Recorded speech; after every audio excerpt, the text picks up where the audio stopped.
With your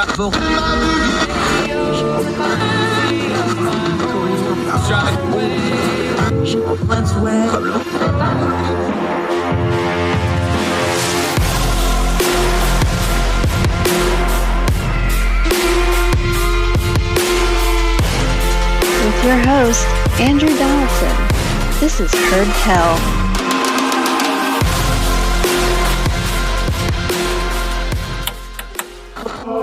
With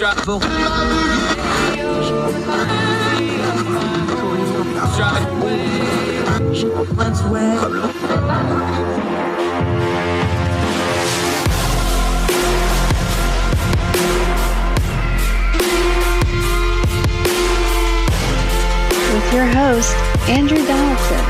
This is Heard Tell.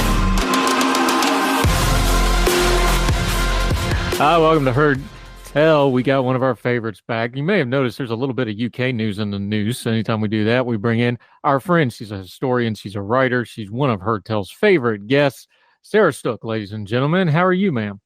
I'm good. Thank you for having me on again. It's always very fun to do. Glad to have you. Yeah, slow news days in the UK. Nothing major going on. Just, a new PM, a new king, just minor technicalities of life. Let's start right there, though. We're making a little bit of fun of it, but we've seen the London version of it. We've seen the media version of it. We've seen the American media version of it, which has been really interesting to watch. Take me to Grimsby. What's just the normal UK working class town folk? What are they doing the last couple of days? How's this been hitting them? Because we get the men on the street kind of stuff, which is really funny because the first time Charles went by, they managed to get the one American in the crowd on the camera shot. What is it just around you, around Grimsby, around the Midlands, the rest of the country? How's a lot of this landing right now? People are very, upset. I mean, floral tributes everywhere. People signing memorial books. I mean, because you knew it was going to happen one day. It's not like she's young. She's 90. She was 96. So when the news came, because me and my parents were out. We were in Sheffield, which is just a little out of Grimsby, and we were shopping. So I didn't have wasn't looking at my phone. And later, about 2:00, it had news that the Queen was been taken ill, and they're all gone to Balmoral. So I was thinking that isn't very good. So when we got home around 3:30, 4:00, we had the news on for the rest of the evening. And then at about 6:15, the BBC News reader said, announced that the Queen has died. And we're like, this is very, very weird. Yeah, we were talking to our friend Ben up there. It's when you heard Liz Truss come out, basically her first address to the country, how's that for a hard gig? And the end of her speech, she goes, "God save the king." It was just wow, that sounds weird. And then you remember, there's very few people in living memory that have ever said that. Other than in film or joking or something. And I asked him on the show, and he flubbed it. He couldn't even get it out of his mouth because it was just so bizarre to try to say. Exactly. I mean, my late grandfather, he served in during the funeral. When he was in the RAF, he was part of the funeral procession in London for her father. So, you mentioned something to me too, and I wanted to ask you about it. The military, we've seen all the tributes, of course, and of course Charles gets his Regency stuff, so he's been getting it as well. I don't know, folks in America and the worldwide audience may not realize, we take our oaths to the Constitution. They take their oaths to the Queen, or the King now it'll be. And that's a very real thing, even though it's still, mostly a ceremonial position. That's a very real thing for the British military, and they feel these sorts of things very deeply, don't they? Yeah, well, my dad's ex-military. When he served, he swore allegiance to the Queen, and it's taken very seriously to the point where if there was the Prime Minister tried to do a coup, the army's loyal to the monarch, so they could sort of counter coup it. And I mean, it sounds like something you'd have in an African despot nation with lots of coups, but that's what would happen. You're the historian that we always bring on for historical context. You did a wonderful thread that is very long of all this stuff. How do you quantify something that started her reign we're talking about here, Queen Elizabeth, pre-space age, through the internet age, through the social media age, to whatever we're calling our current age in the year of our Lord 2022? That's just a tremendous... The 70 years is one thing. the technology and time shift and the amount of history that's been condensed in that 70 years. You're a historian. You give us that perspective on this show usually. It's mind-boggling the amount of stuff that's happened in the last 70 years, isn't it? I mean, she was born in 1926, so to put it into context, Calvin Coolidge was president, and now it's Joe Biden. I mean, she's seen, from Coolidge to Biden, that's, a lot of president. 30% of America has been, through her reign. She's, done it for that long. I think probably the best equivalent I can think of for Americans is when FDR died after 12 years in office. I mean, 12 years, 70 years is not comparable, but if you were young and you'd never known anyone but FDR, it's kind of a shock. Yeah. We were talking about it too. Is there a comp to her? Obviously time-wise, that sort of thing, it's going to be Victoria. But I've asked other people this, is she above that now? Is she still going to be compared to Victoria? Is she paramount above everybody else? Where do you think this fall? I know there's going to be recency bias because she just died, but just the numbers and all of it and everything together, is that the comp, or is she number one on the list now, do you think? Well, she's been, longest serving for a couple of years, and if she'd lasted a couple more years, she would have beaten Louis the Sun, King of France. That's pretty impressive. Both she and Queen Victoria, I mean, George III is another very long-lived one, have lived through incredible... I mean, when the Queen was, crowned, women couldn't get bank accounts without their husband's permission. Marital rape wasn't a crime in England until 1991. It's amazing things like that. The idea of a woman prime minister in 1953 would have been completely alien, and now we're on 3. Yeah, and Theresa May talked about this when she gave her remarks in the Commons. And she was talking about Thatcher, but she was talking about herself as extension. And of course, Liz Truss is now the prime minister, also a woman.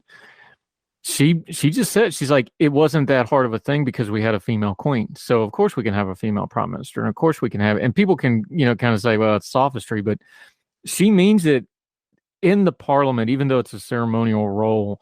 And we talked to our friends in parliament about it. They said the same thing. It's a very real thing. Her constant presence, the fact that she was there, the consistency of it. Even though it's a ceremonial role, it was an important role, and it was a very real thing for the British government, wasn't it? I mean, she is head of state. I remember when I went to Boston a few years ago, we looked around the state capitol, the state building, and our tour guide said there was a certain place where you could only open the doors for the head of state. And David Cameron was really peeved they couldn't do it for him because he was head of government, not head of state. And that's the important difference.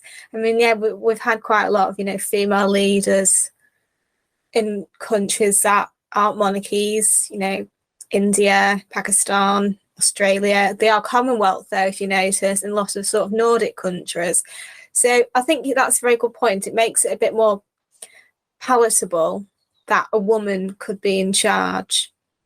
To put it in perspective, talking to our friend Sarah Stook, you talked about her being born when Calvin Coolidge was president. Her first official presidential audience was Harry Truman, and Joe Biden, our current president, was 9 years old at the time. And of course, he's now 79. That's just mind-boggling. Truman through, you said it already, the stat, 30% of all American history she reigned over. There's been so much change. All the presidents she saw through. There's one or two, because you've been on here doing your presidential list with us before. We saw the picture, like Reagan and Thatcher had a close relationship. Is there a certain U.S. presidential visit with the Queen that kind of sticks out in your mind? Well, she's met all of them bar Lyndon Johnson, but she actually did meet Lady Bird Johnson quite a few years later. That was probably a good thing considering how LBJ conducted himself. Yeah, I think she probably, Princess Margaret, it was good to send Princess Margaret. I think she was more his wavelength. The ones I usually think of, there's the famous one where John and Jackie Kennedy came, and it's rumoured that she and Jackie kind of clashed a little bit. I think she seemed to get on quite well with Reagan. There's the pictures of them horses together, and everyone who knew the Queen knows she loved horses. I think she seemed to get on quite well with Michelle Obama. And for all his sort of buff talk, she seemed to like Trump, and he was very respectful of her.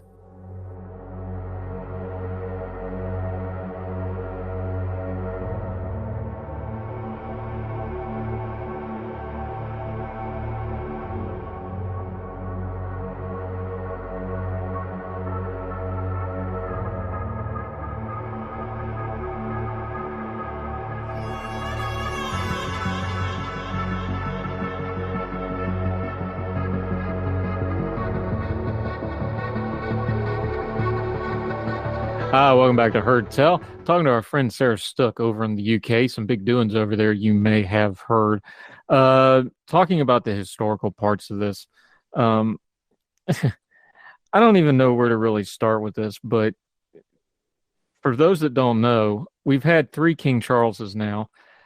I think the bar's pretty low to say that he's already probably, since he didn't die young and he's not going to be beheaded, he's probably beat out his predecessors. But you want to touch on that just real quick? What are kind of the expectations of Charles? Are folks just kind of hoping he holds the line?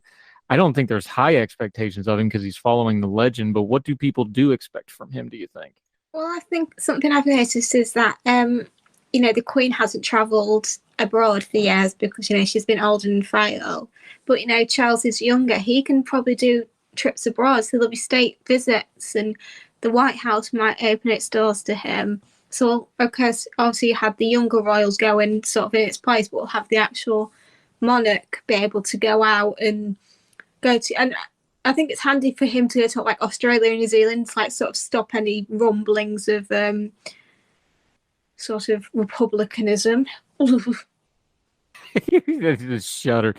Good monarchist that you are, shuddered. That's a real thing, though, and there's already talk of him doing a Commonwealth tour. There was a lot of talk that when the Queen died, that the Commonwealth would be an issue in a lot of places. A lot of people think that might have been tapped down a little bit now. Charles, as long as he doesn't drop the ball, they think it may maintain. But they're obviously cognizant of it because they're already openly talking about him doing a full-blown Commonwealth tour, which, of course, hasn't happened in many, many years. The Queen went to parts of it, but she didn't do the full thing that she did when she was younger, for example. Is the Commonwealth secure? Is there a feeling that it's going to be okay, at least for the near-term future, as long as Charles doesn't make a total shambles of it? I think some of the Caribbean islands are a bit of a stretch, but I think Australia and New Zealand, I spoke to my aunt who lives in Australia, and she said there's not a huge appetite apart from their current Prime Minister being a Republican. And it's actually younger people in Australia who are really big fans. It's not just the older people, young people are as well, which I think is quite handy for them. I can't really speak on New Zealand, but if you look at the outpouring of grief and then the support for the new king, I'm pretty hopeful. Is the comment in England where you live, is the Commonwealth still a big deal? Is it obviously the allyship of that and the economics and all that, but is it a thing that people are cognizant of like, oh, we want this to remain? Is it something that's talked about? I don't think it's necessarily talked about a lot, only really if you're very political or interested in the monarchy. I suppose most people probably support it, but there's not really like a huge discussion of it as there probably should be. But maybe often that conversations come about because of Charles, and they always said, everyone thought when the Queen died, everything would go a bit rubbish. Talking about things that go rubbish, I don't think Charles will make a terrible showing of it. I don't know that he'll be spectacular, but I think he'll do the job because it's just that's who that guy is. Talk about the rest of the royal family, though, that's now on deck. William and Kate is on deck. They're respected by the public. They're loved by the public. A lot of the public would prefer him probably to be king right now than Charles. Let's just be honest about it. But they're probably content to wait 10 or 15, 20 years, whatever it's going to be. How does this change William and Kate's place, other than obviously they get the titles Prince and Princess of Wales? What's their viewpoint now? Because here you are, he's a heartbeat away now.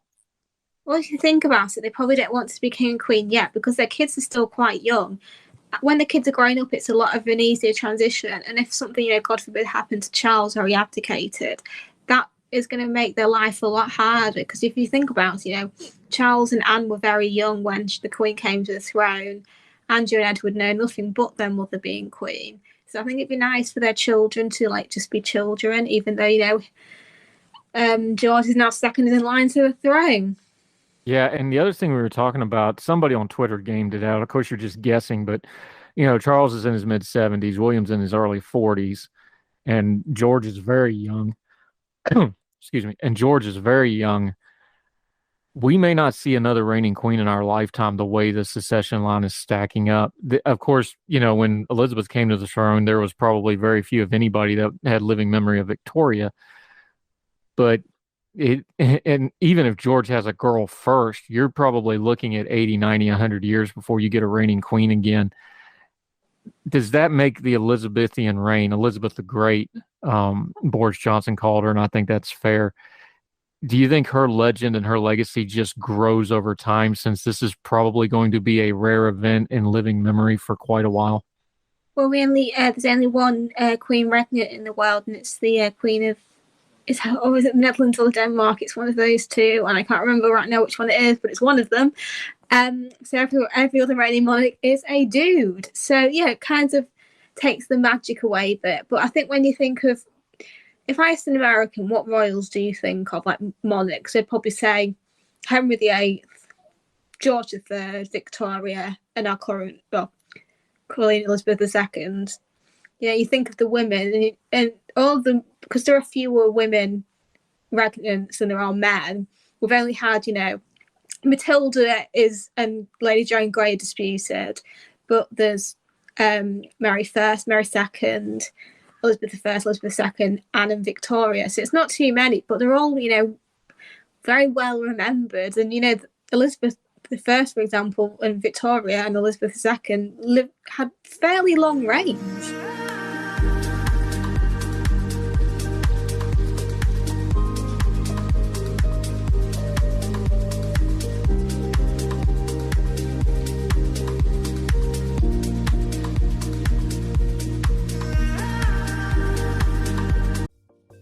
Folks, if you've listened to the Heard Tell program, you've heard our friend Gabriella Hoffman, but you need to make sure you're checking out her podcast, District of Conservation. It's a podcast exploring the nuances of true conservation efforts from DC and beyond. From topic discussions to exclusive interviews with conservation and energy newsmakers, Gabriella keeps listeners appraised of the latest news stories while elevating important voices. Listen to District of Conservation on Apple Podcasts or wherever podcasts are played.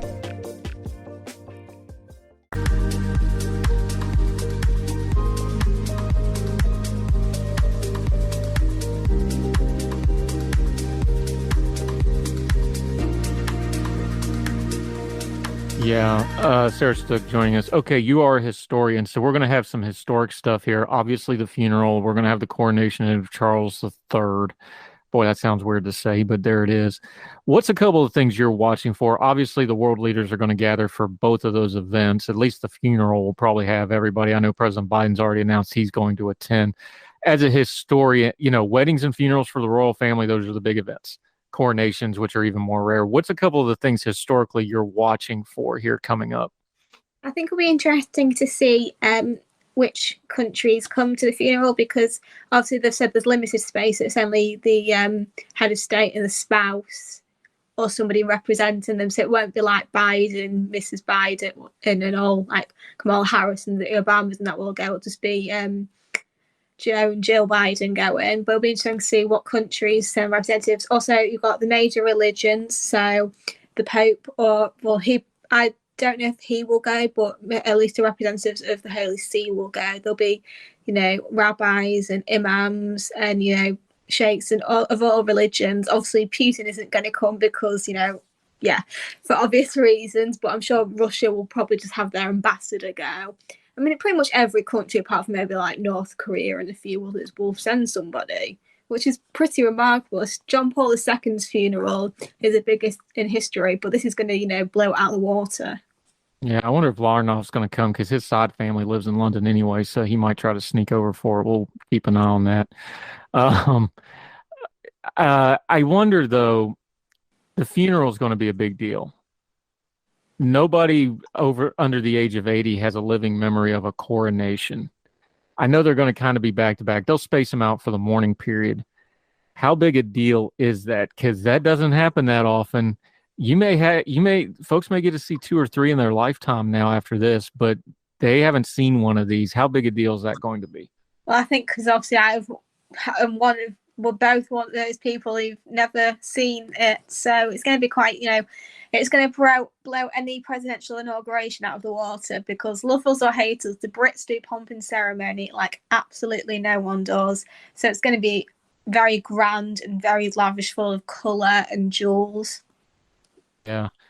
I'm kind of questioning your bona fides here, though. Did you suggest that the Pope should come to the English monarchs? Look, Henry VIII did not behead wives just to have a papist show up at official I ceremonies. don't What are you think he doing? will go. I don't think he will go. He's, he has a lot of mobility, but they'll send a representative. But well, the last time a monarch died was in 1952, so it's been a while, so you can't really compare what it would be like now. But I think we've sort of toned away from the whole breaking from Rome thing, because that did happen quite a long time ago. I don't know. Grudges run deep over yonder. Sarah Stook joining us. We're having a little bit of fun with this because it has been a heavy thing and a busy day. Let's turn to the future, though. Liz Truss is now the prime minister. Talk about your tough road to hoe. Your second day office, the Queen dies. Second full day in office, the Queen dies. Parliament's doing their remembrances, and then they're going to dissolve. I forget the big fancy word y'all use for that. It starts with a P. So you're going to have a new government all the way down. You have Charles as the ceremonial head of state. You're going to have the same parliament, but it's Liz Truss with a whole lot going on. The cost of living crisis is going on. Of course, foreign affairs are going on. This is really kind of a critical time in the UK right now. Northern Ireland's a bit of a mess at the moment. You've got migrant crises. There's a lot of stuff on the UK's plate this fall once they go through all this pomp and circumstance you're talking about. It's going to be a very bleak reality check kind of political fall, isn't it? I think in some ways it was kind of handy for Liz Truss. Well, I don't want to say handy, but the Queen died sort of gave her a bit of a reprieve. I agree. But we've got the energy crisis, which is going to see bills go ridiculously expensive, and that's going to be what people are focusing on. And if you can't produce cheaper energy bills, then that's hand-wrapped gift for Labour. Yeah, for folks that in the US, because we've been dealing with it a little bit, but it's not been percentage-wise as bad here. Are folks noticing it when they go to the market, when they're buying goods, when they're trying to get around? Of course, you're having transportation strikes on top of everything else right now, which that isn't helping either. How noticeable is it? I know it's the number one issue when they poll it, but day to day, how much is it really affecting folks? Because it seems to be like there's no real going to be reprieve in sight here. You notice it. Everything has gone up from going to the chip shop, general groceries. Everything has gone up. You guys would have an absolute fit if you saw our petrol prices. Like, you guys really don't like expensive petrol. Ours is way much more than yours is. I know you guys, don't have a public transportation system, yada, yada, yada. But you guys would if you get upset at your fuel prices, you would just faint at ours. Oh, yeah. I remember the first time I went to Germany, I'm like, you pay how much for gas over here? Because, of course, we have coupons and Esso credits and things like that. But I was like, what do you mean pay $5-6 a gallon for gas? This is outrageous. This is back when gas was like $1.50 in the States.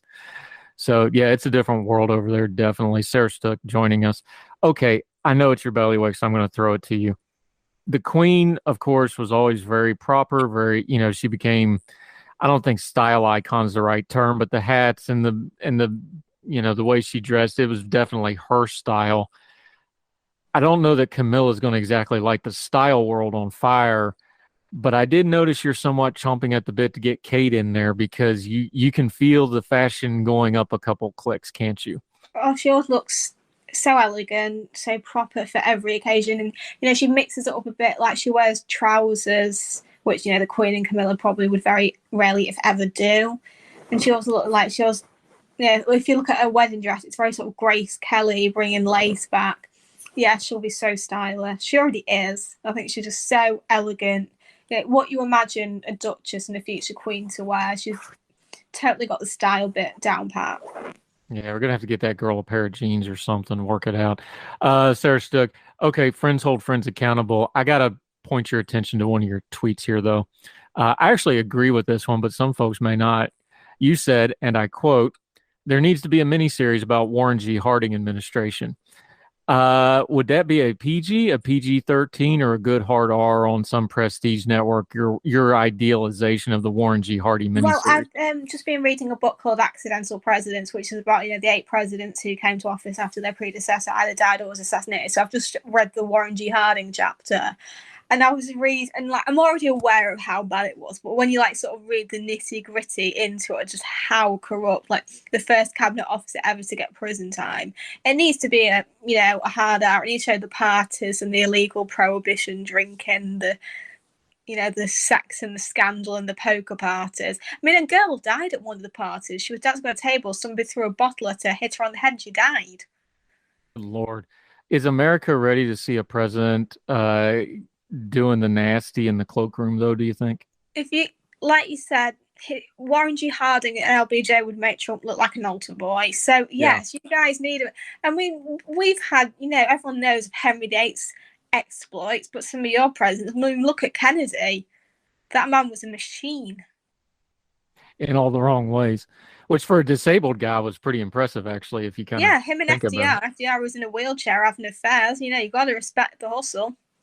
We not our finest hours when it comes to presidents sometimes, but what do you do? But we could go down the rural line, and y'all got a couple of yourselves. Sarah Stook, we always love having you. Appreciate your time today.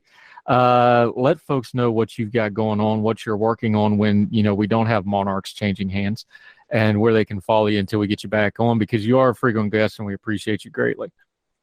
Well, the Mallard is not publishing anything until after the funeral because it's the mourning period. But I'm continuing my Elections Daily pieces on presidential runners-up. I'm writing part 2.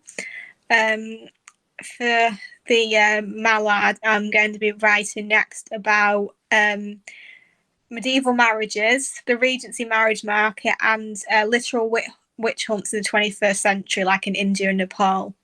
Yeah. That I will be all over. Yeah, the Mallard, having a little fun with it. They call it the regime change issue, which was kind of cute. So be on the lookout for that. We'll link to all that. Sarah Stook, our friend in Grimsby. Always appreciate your time, my friend. Appreciate it. Thank you. Thank you, ma'am.